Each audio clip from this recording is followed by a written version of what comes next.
रुद्रोवतां वैष्णवं ब्रह्मा येन वतान्त कालमदितं शर्वोपचिन्त्यां वदे मातण्डं भवतां भवेतु सवितं दुर्गार्तिनां नाशिनीं पूर्णं पूर्णमनोज्ञराज्यरहितं सर्वार्थ सिद्धिप्रदं। मैं भगवती जगदम्बा को, जो कि दुर्गति नाश करने वाली है, सदगति देने वाली है, सद्विचारों को देने वाली है, मैं उनको स्मरण करता हुआ इस महत्वपूर्ण प्रयोग को संपन्न करवा रहा हूं। मनोकामना पूर्ति के बारे में कल समझाया था कि आपके मन की जो भी इच्छा होती है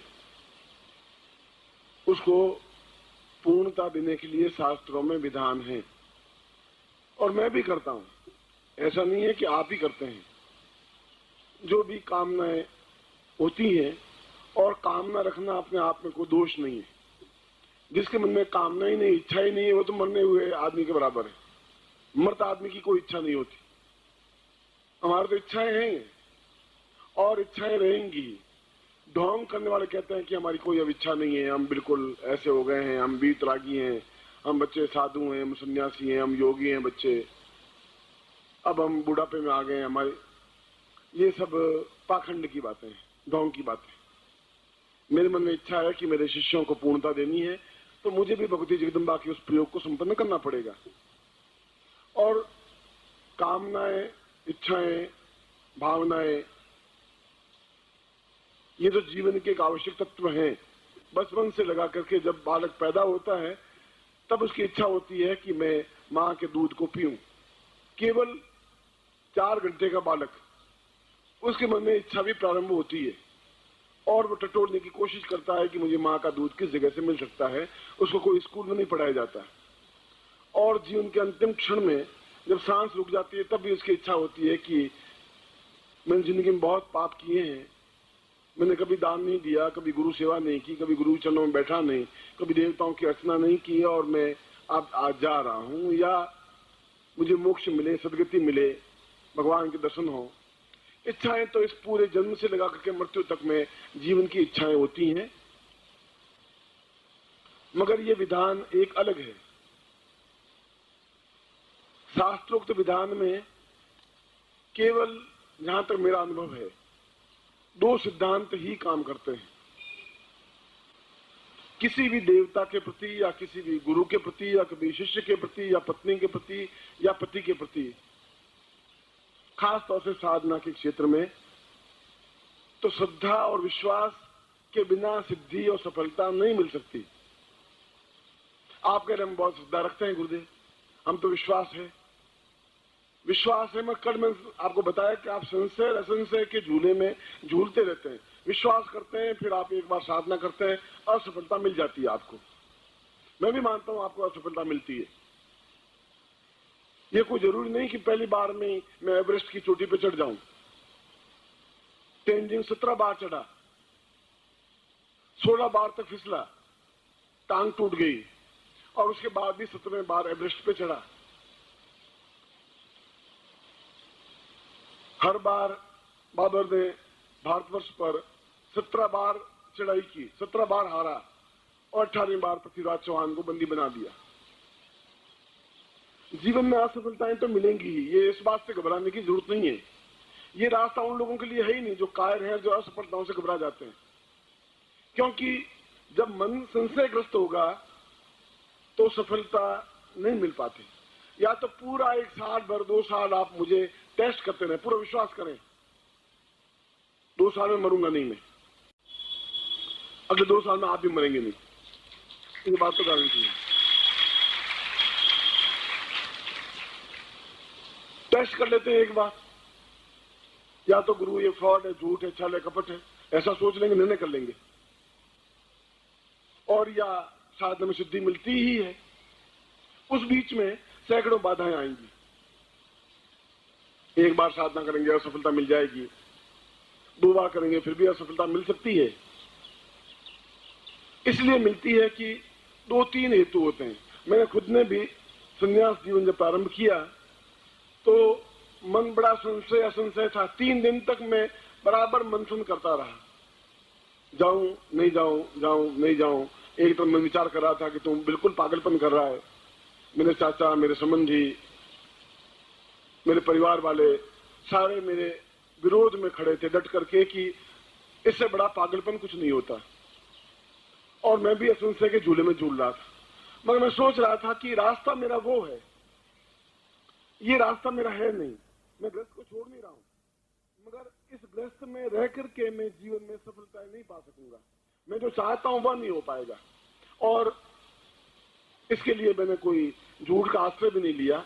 मां को समझाया कि मैं रह तो जाऊंगा मगर बहुत बेचैन और तनाव में रहूंगा। 1 साल, 2 साल, 5 साल, 10 साल, 500 साल भी तुम्हारे साथ रहूंगा, ग्रस्त में रहूंगा, पर तनावग्रस्त रहूंगा, कुछ प्रगति नहीं कर पाऊंगा।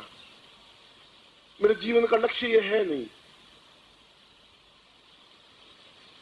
घर वालों ने स्वाभाविक उदास होते, पत्नी उदास होती, उदास हुई, रोई, मगर उन आंखों के आंसुओं ने मुझे पिघलाया भी। थोड़े एक बार मन को असंशय में डाला भी कि तुम अन्याय कर रहे हो, ये लक्ष्य उचित नहीं है।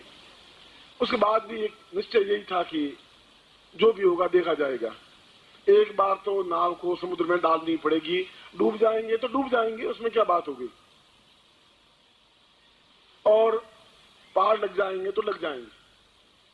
जब सन 47 में पाकिस्तान हिंदुस्तान हुआ तब मैं 15 अगस्त 1947 को भयंकर जब लड़ाई झगड़े हो रहे थे तब मैं पाकिस्तान में था। और रोज मार काट से गाड़ियां भरी हुई यहाँ थी। मैं और मेरे पिताजी दोनों वहां थे और उस समय भी निश्चित लक्ष्य था कि कहीं कुछ बिगड़ने वाला नहीं है। प्रभु ने सांस दी है तो मैं निश्चित रूप से हिंदुस्तान पहुंच जाऊंगा।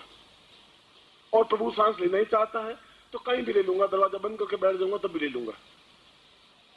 ये स्थिति फिर एक बार आई जब मैं यूनिवर्सिटी में प्रोफेसर था, तब फिर एक बार आया। सारे स्टाफ के लोगों ने कहा कि तुम पागलपन कर रहे हो, इतनी अच्छी नौकरी है, बार बार थोड़ी मिलती है, और तुम एक अच्छे प्रोफेसर हो, एमए किया, फिर पीएचडी करने से फायदा भी क्या हुआ, डॉक्टरेट में अपना सिर क्यों खपाया, और गुरु बनने से मिलेगा भी क्या। मैं भी समझ रहा था कि इस गुरु बनने से कुछ लाभ है भी नहीं, इसमें तो केवल तनाव और तकलीफ और समस्याएं और बाधाएं, अड़चने और कठिनाइयां ही है। मैं भी समझ रहा था, मगर मन 2-3 दिन तक असंशय में रहा, मेरा भी रहा। मगर निश्चित किया कि ऐसा प्रोफेसर तो 10,000 लोग भारतवर्ष में, 10,000 में मैं भी एक हो जाऊंगा। यदि उस रास्ते पर चलूंगा तो फिर देखा जाएगा, या तो मैं असफल हो जाऊंगा या मैं सफलता प्राप्त कर लूंगा। मगर मेरा लक्ष्य ज्ञान को बांटना है, केवल प्रोफेसरी करना नहीं है।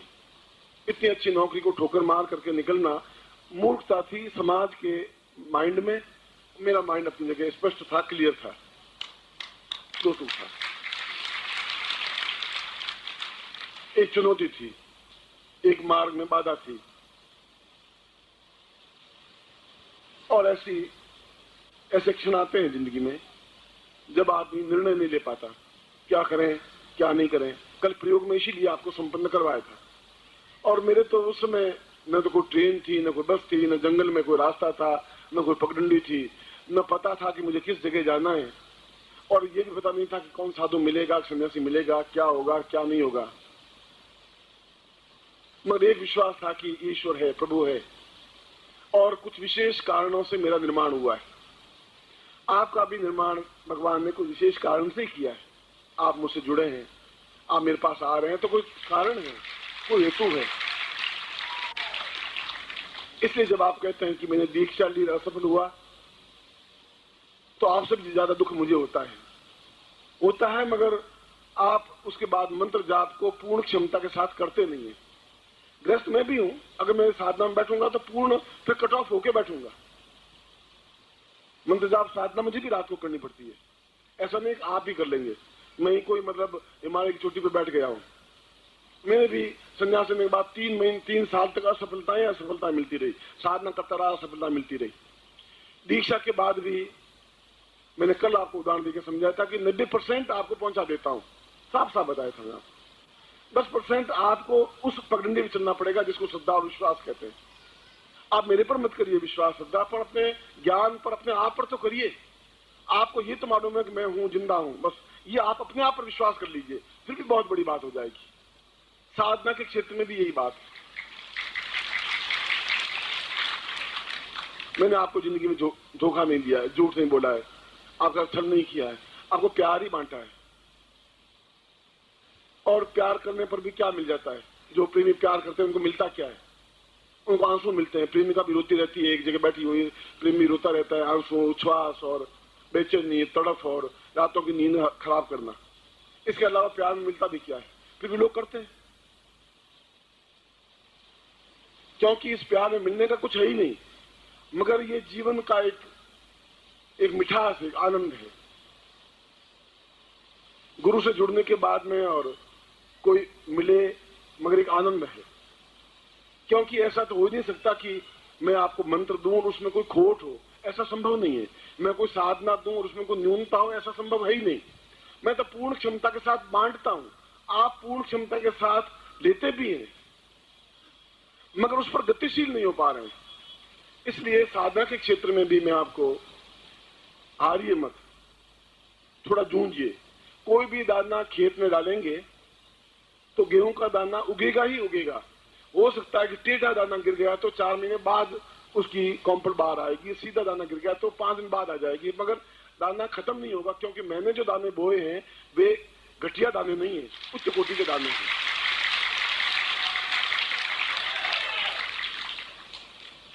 इसलिए आपके आंख में, जब आंख में आंसू आता है, या आपका पत्र मिलता है, या आपका टेलीफोन आता है, या आपका अविश्वास मेरे पर जो पैदा होता है, तो मैं अंदर से कट जाता हूं कि क्या मैंने गलती की प्रोफेसरी छोड़ करके? क्या मैं इस रास्ते पर मुझे नहीं बढ़ना चाहिए था? और फिर भी सोचता हूं कि इस रास्ते में इसके अलावा तुम उम्मीद करते भी क्यों हो? तुम क्यों सोचते हो कि वो आदमी तुम्हारी प्रशंसा ही करेगा? आलोचना होंगी ही, तुम्हारे प्रति कई तरह की बातें उठेंगी, कई तरह के विचार उठेंगे, कई तरह के लोग कहेंगे। मैं भी इस बात को सोचता हूं, पर मन में बड़ा एक खिन्नता पैदा होती है कि मैंने क्या सृजन किया, ऐसा क्यों सृजन किया है? क्यों ऐसा? 100 में से 2 व्यक्ति भी अगर ऐसे खड़े होते हैं तो क्यों खड़े होते हैं? हर व्यक्ति अपने आप में पूर्णता होनी चाहिए। मैंने तो अपने से पूरा खून जलाता हूं उनके लिए, पूरा यौवन, पूरा शरीर गला देता हूं उसके लिए, एक ही लक्ष्य, एक ही ध्येय, एक ही चिंतन को लेकर के। और मैं, आप चाहे मिले नहीं मिले, आपके होठों पर मेरे प्रति प्यार हो या नफरत हो, प्रशंसा हो या अप्रशंसा हो, इस बात का तो मुझे गम और दुख नहीं है, मगर इस बात का मुझे अपने आप पे पूरा कॉन्फिडेंस है कि मैं किसी भी प्रकार की स्थिति में मैं आपको अपने साथ लेके ही चलूंगा, चाहे आप मेरी निंदा करें, चाहे अपन अपमान करें। कपूत भी मुझे उतना ही प्रिय है, सपूत भी उतना ही प्रिय है। आपसे मुझे कुछ स्वार्थ है ही नहीं, कुछ लेना नहीं है। जो कुछ कहीं पर भी शिविर लगेगा तो आयोजकों को परेशानी होती है, मगर उसके बाद भी आयोजक काम करते ही हैं। 20-25 वर्षों से शिविर लग रहे हैं, हर जगह लग रहे हैं, और उसके बाद भी उनके चेहरे पर कहीं मलिनता है ही नहीं, चिंता है ही नहीं, कोई दुख नहीं है, कोई विषाद नहीं है। उनको इतिहास में नाम है, मेरे होठों पर तो उनका नाम आता ही है, और मेरे होठों पर किसी का नाम खुद जाना वो छोटी बात नहीं है, बहुत बड़ी बात है कि मैं उसके नाम से पुकारूं।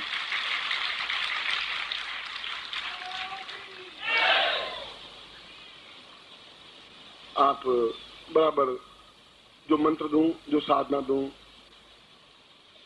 जो गतिशीलता दूं, आप बराबर उस पर बढ़े, अपने परिवार को लेते हुए परिवार के कर्तव्यों का पालन करें, मगर परिवार में डूब मत जाइए, उसमें लिप्त मत हो जाइए। आप अपनी खुद की भी एक पर्सनैलिटी है, उसको भी बनाए रखिए। मेरा भी परिवार है, मेरे भी बेटे, पोते, पोतियां सब कुछ है। मैं भी कोई ऐसा फकीर, सड़क पर बैठा हुआ भिखारी नहीं हूं, मगर उसके बावजूद भी उनसे कोई आसक्ति मेरी नहीं है, कोई मोह है ही नहीं। मैं तो ईश्वर को शपथ खाती हूँ, ठीक है आप मेरे शिष्य, मैं कहूंगा आप मेरे शिष्य है। मैं कब कहूँ आप मेरे शिष्य नहीं है? पत्नी है तो मैं कहूंगा मेरी पत्नी है। मैं झूठ क्यों बोलूंगा, छल क्यों करूंगा? मगर ऐसी आसक्ति हो कि हाय उसके बिना तो क्या होगा, बेटे के बिना क्या होगा।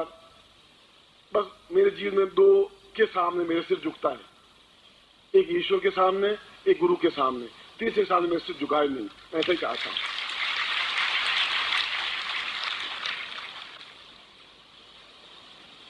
मैं तो एक बात कह सकता हूं कि मैं आपको प्यार करता हूं,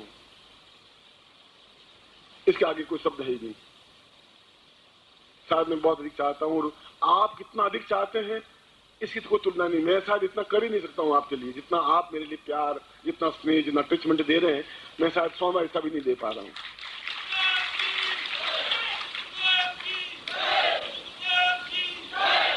मगर हम बनिए नहीं है, लेन देन करते नहीं है, व्यापार नहीं करते हैं। तू मुझे इतना देगा तो मैं तुम्हें इतना करूंगा, तू मुझे प्यार करेगा तो मैं तुझे प्यार करूंगा, तू 2 कदम बढ़ेगा तो मैं 2 कदम बढ़ूंगा। मैं तो ऐसा नहीं, आप 1 कदम बढ़ेंगे तो मैं 99 कदम मैं बढ़ूंगा, आप चिंता मत करिए। मगर आपका हाथ नहीं छोड़ूंगा, गारंटी है, चैलेंज है, कुछ नहीं छुड़ा नहीं सकता, संभव नहीं है, नहीं छुड़ा सकता।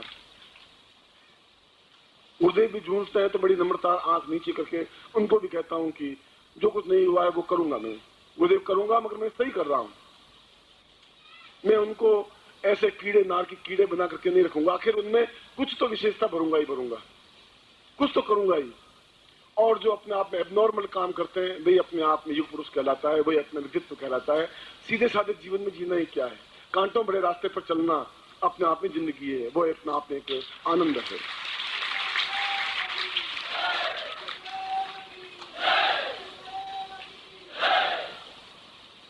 मैंने भी आपको कांटों भरे रास्ते पर ही चलाया है, मगर जो ही कांटे के रास्ते पूरे होंगे तो आगे फूल ही फूल बिछे हुए हैं, कहीं तकलीफ नहीं है। आपका सिर एक गर्वोन्नत होगा, लोगों के सामने आप सिर ऊंचा उठा करके खड़े हो सकेंगे। और जिसका जितना ही नाम होता है उसके उतने ही शत्रु होते ही हैं, आलोचक होते ही हैं, ऐसा होता है। कृष्ण बहुत कुछ करने की इच्छा है। यदि आप मेरे साथ बराबर बढ़ते रहे तो हर बार आपको मैं आवाज दूंगा, हर बार आप मेरे पास आए हैं। ऐसी बात नहीं है कि मैंने आवाज दी और आज तक मेरे तो इतिहास में एक भी पंक्ति ऐसी नहीं लिखी है कि मैंने शिष्य को आज्ञा दी और उसने अनादर मना कर दिया हो। मेरे इतिहास में तो ऐसा लिखा हुआ है ही नहीं, बिल्कुल गारंटी के साथ कह रहा हूं।